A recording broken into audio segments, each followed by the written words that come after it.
Welcome to Change Champions. Trish, Thurley and I will be discussing anxiety when going through change at work. So, Trish. Hi, Charlene. Hi, everyone. Yeah. Um, so most of my career, I've been involved in major changes in organisations, either on the receiving end, like as a young graduate, went through privatisation with British Gas, and then later on as a project manager, implementing changes in organisations, and then being on the receiving end of changes in those organisations as well. And one of the commonest things that comes out is that people feel anxious and out of their comfort zone. Change isn't always a positive thing. And in fact, a lot of the changes that I've been involved in implementing are things like downsizing and outsourcing. So they're not even a positive project. Has that been your experience as well, Charlene? Yeah, I think from my experience, I've experienced a lot of change that needs to happen and people want it to happen, but it's happening so haphazardly that that's the part that's causing the anxiety. So I haven't worked with many downsizing operations, but it's been smaller, relatively speaking, process realignment, operational realignment projects where everybody wants it, but it's gotten signed off at the last minute. And then whoever signed it off has said, now you've got 3 months to make it work. And it sends everybody into chaos. And then that starts the different levels of anxiety. Yeah, there's that chaotic. Is anybody in control of this? Does anybody really know what they're doing? Why hasn't anybody told me what's going to be happening? And does anybody care? And my son came up with a brilliant phrase for it the other day. I thought I've got to borrow that. He called it lurky anxiety. This idea, this kind of like low level kind of pit of the stomach, just feeling anxious all the time. And I thought, I absolutely get that. I really do. This sort of, I like to be in control of things. And when you're not in control of things, then you start to feel more anxious. And even though you can acknowledge your own anxiety, it doesn't make that lurky feeling go away. No, it doesn't. And I think sometimes leaders really underestimate how much anxiety can impact on normal day-to-day business activities. I think if leaders understood, they'd take more time to minimize it, or realize that the actions that they have can have an effect. And so therefore maybe we should just take a little bit more time to sort this out, because with all change, if you're trying to implement a new piece of software or encourage people to adopt like a CRM software or something like that, business still has to go on whilst you're doing this. So that's going to be difficult enough as it is. If then nobody really knows when, why, where, or who, what's happening, then you've got an extra fear just running through everyone whilst they're trying to get their day job done, and then also being told by their manager, by their manager's manager, and by the way, you need to prepare for this new thing. Why haven't you done it yet? It's not really acceptable to just presume that because you've told somebody to do something, or you've just told them we're doing this thing now, that everybody's going to fall in line, because people aren't soldiers. Most people are not soldiers. Yeah, and most organizations aren't as top down as they perhaps used to be. I say at the beginning of my career, the first organization I joined was very, very hierarchical, very top down. And, these tablets of stone used to come down from on top, and this is what you're going to be doing. And you're kind of like, yes, sir, sort of, because it was always sirs at the top in those days. Yeah. And that paternalistic, hierarchical, it gives you a little bit more reassurance that, sort of the parents are in control of this, and I just need to do as I'm told. As organizations have become flatter, many people are working for smaller organizations or startups, then there isn't that kind of continuity, there isn't that hierarchy, there isn't that feeling that the parents know what's going on. So I think you do need to call that out amongst your team, amongst your colleagues, your fellow collaborators, and just take a moment to just sort of say, are you feeling some anxiety around this? Because I am. And just be able to identify a little bit with each other can be an easy step that everybody can do.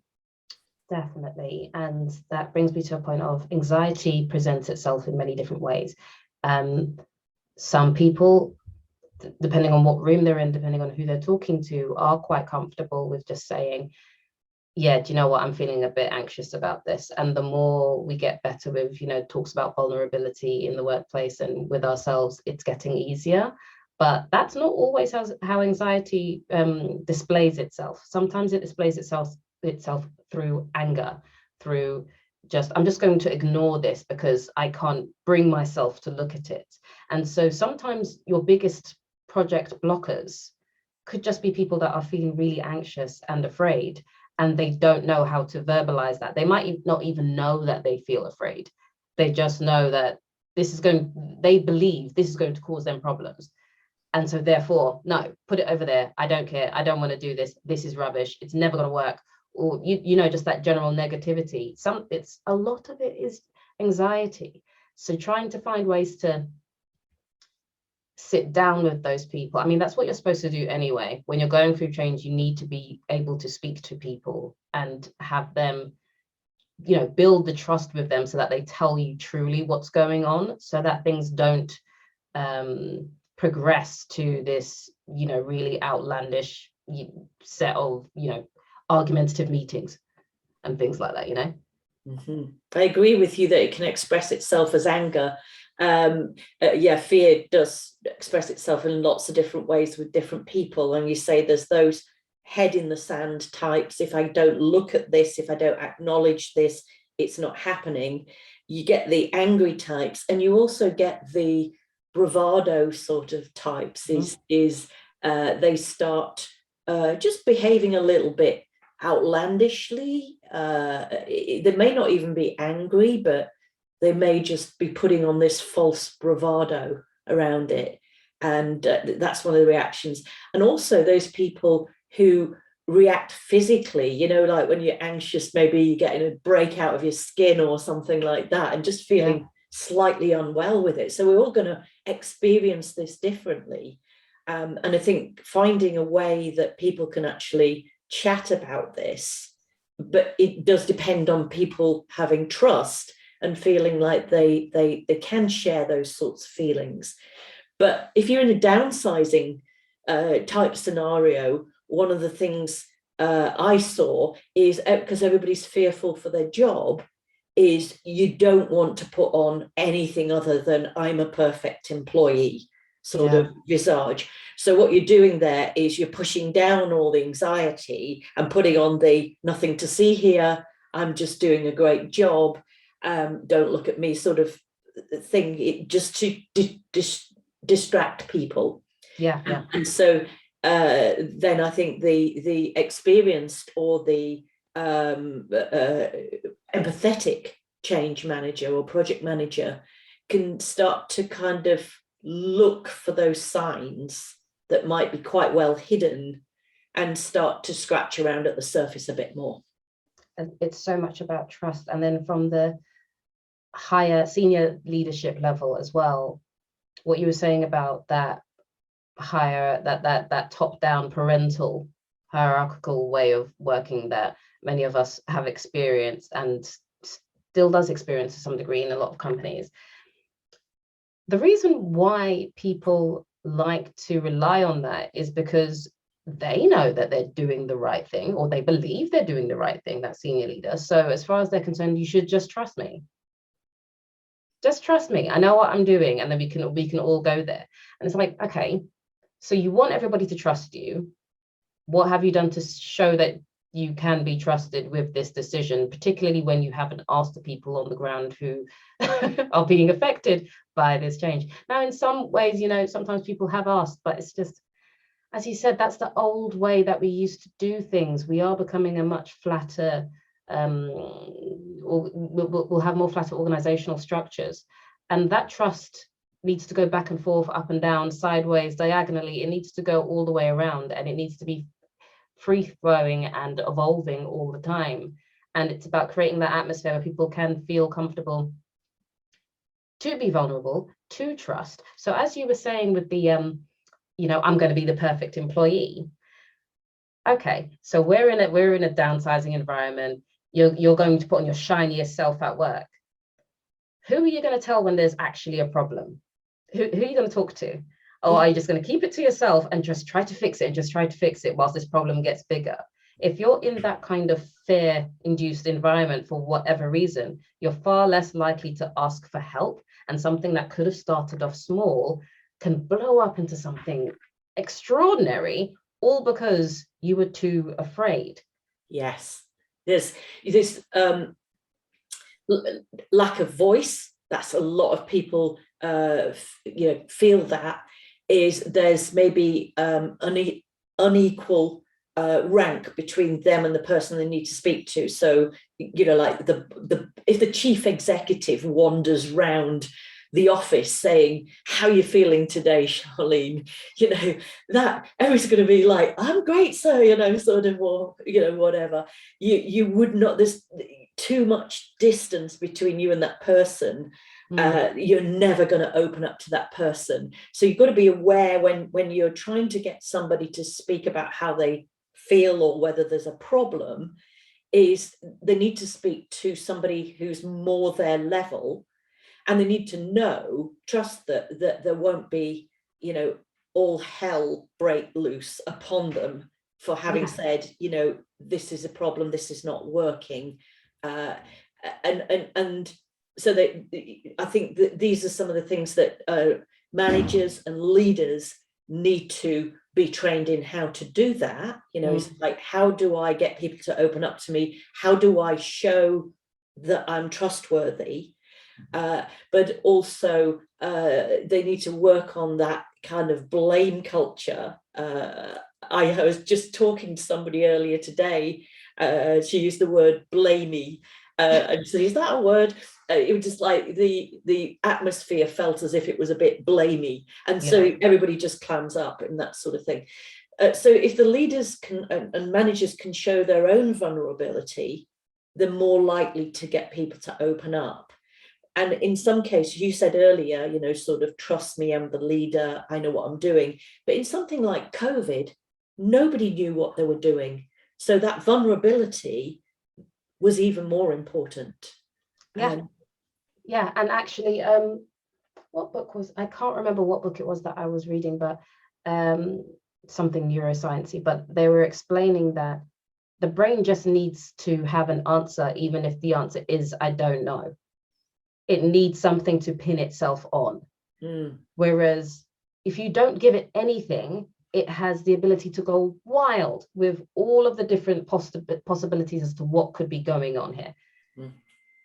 And generally we think more negatively about things. Again, it feeds its own fear. So just give people something. Okay, so we didn't get to that milestone that we thought we were going to get to when we thought we were going to get to it. This is why we didn't get there. This is what we're going to try to do to get there next time.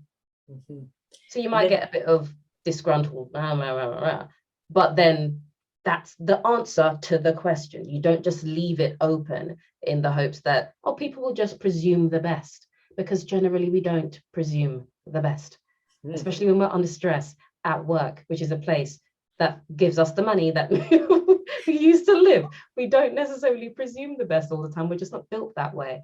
And it's acknowledging that. And you're speaking about COVID. I remember in the last recession, I had a boss.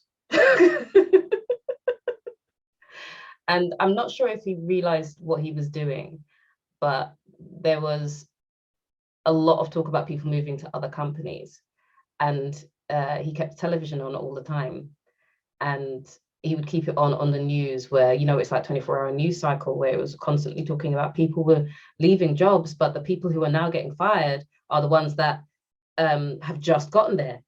And so he kept going, last person in, first person out. And it was ultimately because he didn't want anybody to leave.